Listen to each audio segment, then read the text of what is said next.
देखो चिड़िया, बहुत हो गया।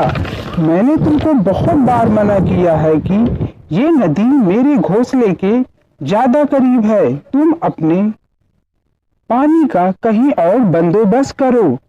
यहाँ इस नदी का पानी कुछ सूख गया है और अगर रोज यहाँ से पानी पियोगी तो इस नदी का पानी जल्दी खत्म हो जाएगा।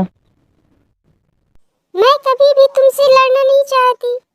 तुम्हें क्या समझाऊं? तुम्हें ना अपनी फिक्र है ना अपने बच्चों की। अगर न्याय की बातें नहीं आती तुम्हें तो लड़ाई भी ना किया करो। बस मैंने तुम्हें बता दिया है, आगे तुम्हारी मर्जी। इसे लड़ाई समझो या चाहे जो कुछ भी। अभी तुमको आए 1 साल भी नहीं हुआ इस जंगल में।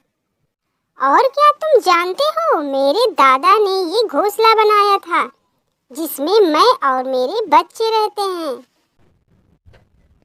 तुम्हारे दादा को पता नहीं होगा कि यहाँ किसी कौवे राजा को भी आना है। असल में गलती तो तुम्हारे दादा की ही है। चिड़िया भी बहुत होशियार थी।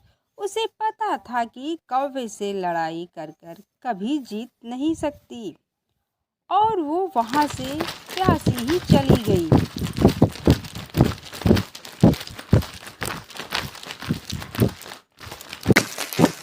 मम्मा, पानी लाई हो?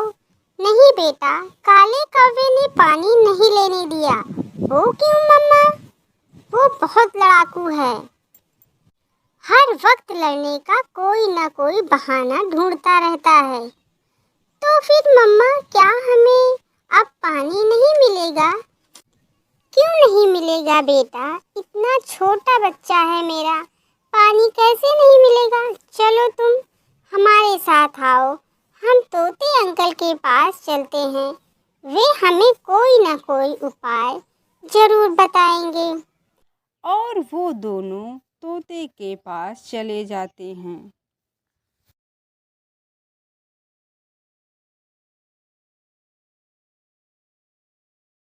और चिड़िया तोते से सारी बात बताती है। तोता चिड़िया की बात बहुत ध्यान से सुनता है। क्या तुम ये समझती हो कि उसे मैं समझाऊंगा और वो समझ जाएगा? कोशिश करने में क्या हर्ज है? आप बड़े हो उससे भी और मुझसे भी।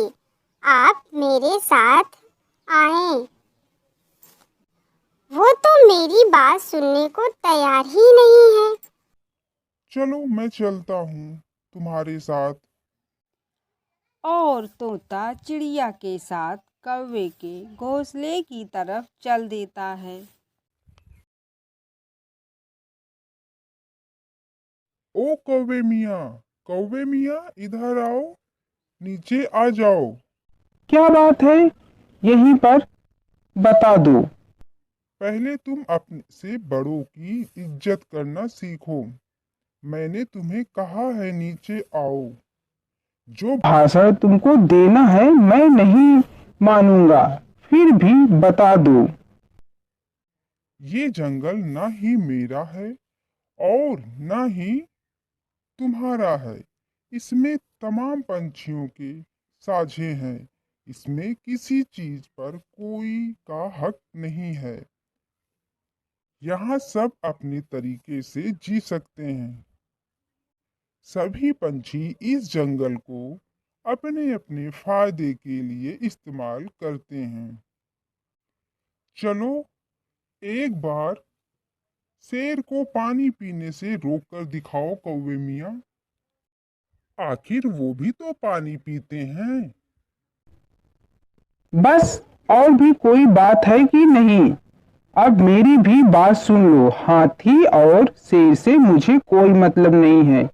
ये तो मुझसे कमजोर है, ये क्यों मुकाबला करे मुझसे? असल में मुझे जलन है इसकी खूबसूरती से। इसका मेरे साथ रहना मुझे अपनी शर्मिंदगी महसूस करवाती है। चाहे जो कुछ भी हो, इसे ये पानी मैं नहीं दूंगा। बदतमीज कौवे, बस करो। तुम्हें बड़ों का कोई लिहाज नहीं है।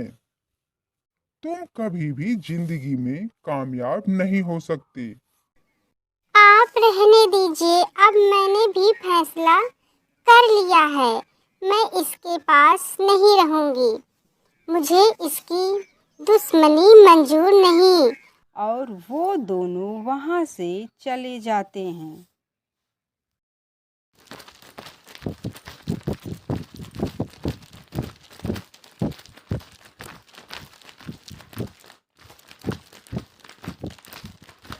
अब कौवा और भी गुरूर में आ गया।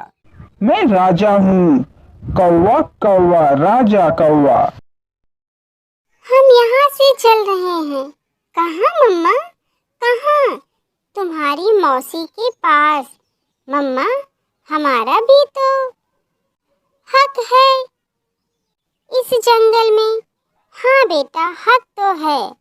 और अगर हम सच्चे भी हो तब भी कोई मतलब नहीं है। मम्मा, आप रो क्यों रही हैं? बस बेटा, इस घोंसले में मेरे माँ बाप ने जिंदगी गुजारी है। इसे छोड़ते हुए बहुत दुख हो रहा है। दुखी होते हुए माँ बेटी वहाँ से चले जाते हैं। वह अपना सफ़र दूसरे जंगल की तरफ शुरू करते हैं।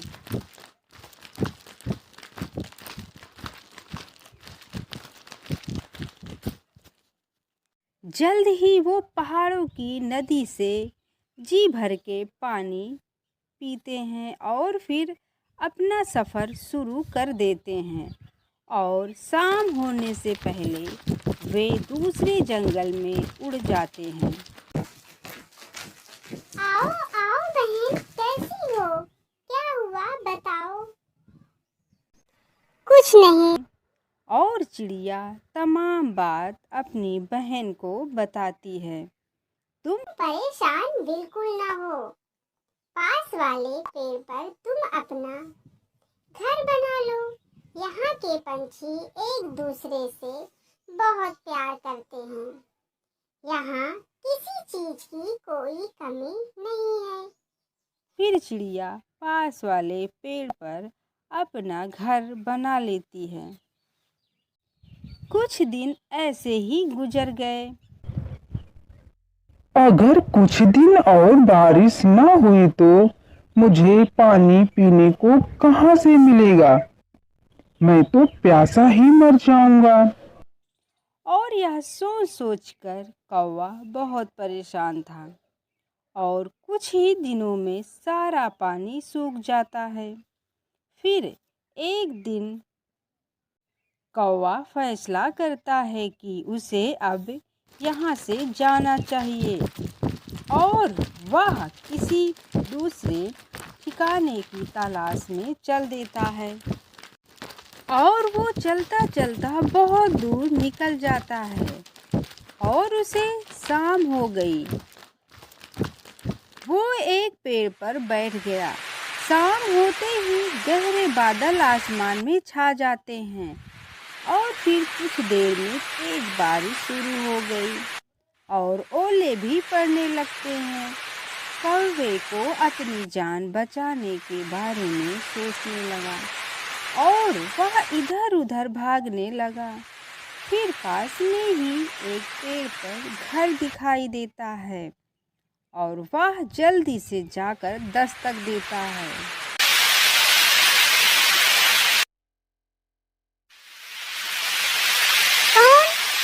कौन है?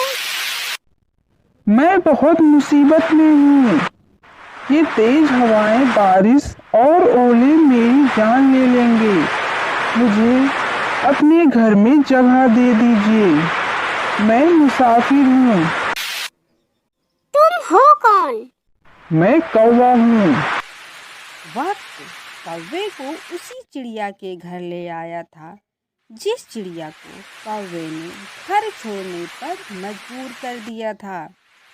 चिड़िया कौवे की आवाज़ पहचान लेती है। तुम कालू कौवे हो? हाँ हाँ, मैं कालू कौवा हूँ। पहाड़ों वाले जंगल से आए हो? जी जी, बिल्कुल बिल्कुल, मैं सफर पर था कि अचानक से बारिश शुरू हो गई और अचानक से ये सब हुआ। मैं वही चिड़िया हूँ, रानो। रानो चिड़िया। कुछ याद आया कौवा?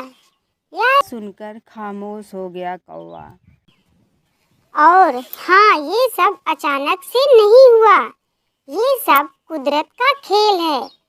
तुमने मुझसे मेरा घर छीन लिया, मेरी कमजोरी का फायदा उठाया था। मैं यहाँ भी बहुत खुश हूँ, लेकिन तुम अपने अंजाम को पहुँचने वाले हो।